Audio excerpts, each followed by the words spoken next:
Singapore کے خوبصورت گاؤں میں جہاں تک آنکھ نظر آتی ہے سرسبز و شاداب کھیت پھیلے ہوئے تھے۔ گاؤں اپنے محنتی کسانوں اور اپنے قدرتی مناظر کی خوبصورتی کے لیے جانا جاتا تھا۔ ان میں ایک نوجوان اور مہربان کسان سیم بھی تھا، جس نے ہمیشہ اپنے پڑوسیوں کی مدد کی اور زمین کی گہری دیکھ بھال کی۔ سام کی روزمرہ کی زندگی سام ہر صبح فجر کی شگاف پر اٹھتا تھا، اپنے کھیتوں کو لگن سے دیکھتا تھا۔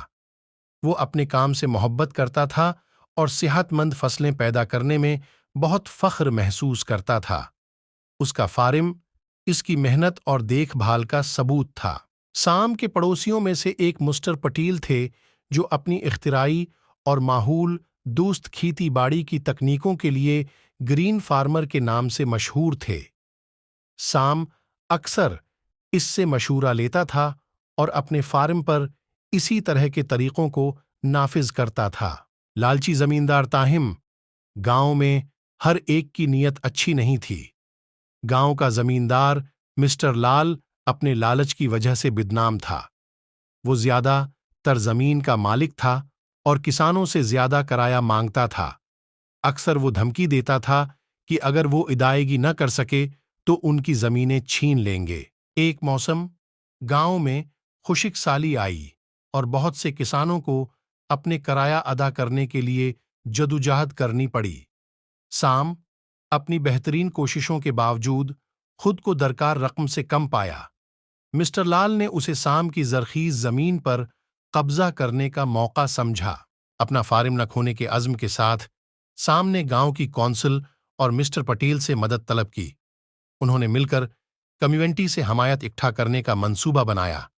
انہوں نے فنڈز اکٹھا کرنے کے لیے ایک گاؤں کا میلہ منعقد کیا اور اپنی پائیدار کاشتکاری کی تکنیکوں کی نمائش کی، جس سے ہمسایہ دیہات اور قصبوں کی توجہ مبذول ہوئی۔ خوشگوار اختتام جمع ہونے والے فنڈز اور گاؤں کی مدد سے سام نے کرایہ ادا کیا اور اپنا فارم سنبھال لیا۔ میلے کی کامیابی سے پائیدار کاشتکاری کے بارے میں بیداری میں اضافہ ہوا، جس سے پوری کمیونٹی مستفید ہوئی۔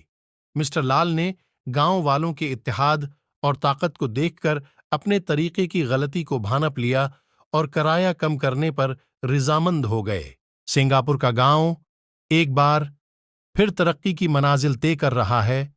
اس کے ہرے بھرے کھیتوں کے پھل پھول رہے ہیں اور اس کی برادری پہلے سے زیادہ مضبوط ہے۔